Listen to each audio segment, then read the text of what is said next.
जिनकी शादी उनकी शादी ड्रामे की आज की एपिसोड भी बहुत ज़्यादा मज़े की थी। नादिया ने भी कोई कम कमाल की एक्टिंग नहीं की। जिन आने के बाद तो ये और ज़्यादा अच्छी लग रही थी। एक एक सीन इसका मिस नहीं करने वाला था और ना ही बाकी रिवायती ड्रामों की तरह 2x स्पीड पर देखने वाला, क्योंकि ड्रामा खुद ही बहुत फास्ट है। तो जैसा कि आपने देखा कि नादिया के ऊपर से आज़र जिन का असर हटाने के लिए चंगेज़ चचा अपना तावीज़ उतार कर इसके गले में पहना देते हैं और जाहिर सी बात है खुद ख़तरे में आ जाते हैं।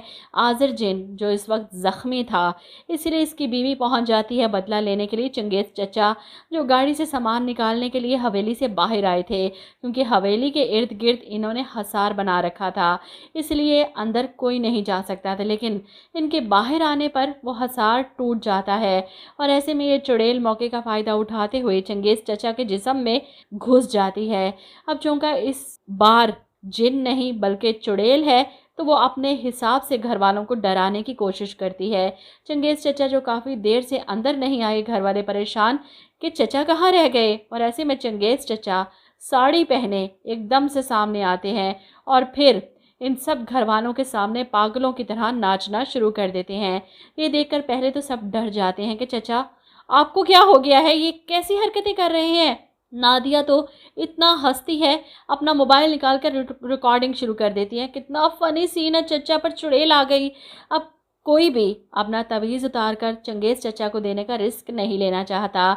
ऐसे में अली को फिर से भगाया जाता है कि तुम जाकर मौलवी साहब को तो लेकर आओ ना, चंगेज़ चचा को हम देखते हैं। अली घर से निकलता है तो एक बार फिर से खुशी इसके सामने आ जाती है और वो खुशी से बातें करने में मसरूफ़ हो जाता है। अरे आप कहाँ चली गई थी आप, मैं कितनी देर आपका इंतज़ार करता रहा वहाँ।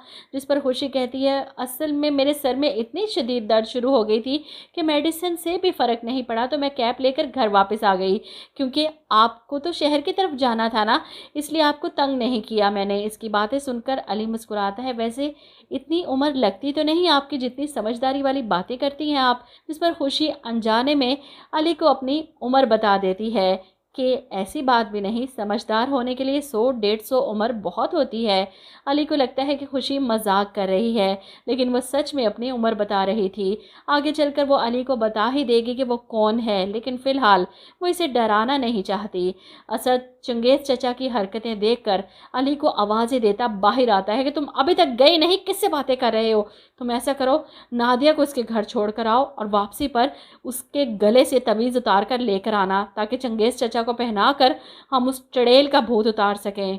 खैर नादिया अपने घर जाती है और यहाँ ज़ारा भाभी से वादा करके गई थी वो किसी को कुछ नहीं बताएगी, लेकिन जाते ही अपनी माँ को पूरी कहानी सुना देती है कि आपको मेरी बातों पर यकीन नहीं आ रहा, उस हवेली में सच में जिन है। ऐसे में माँ पूछती है कौन सी हवेली, किसकी बात कर रही हो। और जब नादिया बताएगी मैं उस हवेली की बात कर रही हूँ जो शहर से बाहर है, इसकी माँ चौंक जाती है। इधर आप देखेंगे पहली किस्त में गायब होने वाला शोहर जिसकी बीवी से ढूंढती फिर रही है, पहले भी पुलिस के साथ आई थी अपने शोहर को ढूंढने इस हवेली में, लेकिन घर वालों ने अंदर घुसने नहीं दिया कि वारंट नहीं है आपके पास, और ऐसे में इनका शोहर भी यहाँ नहीं आया।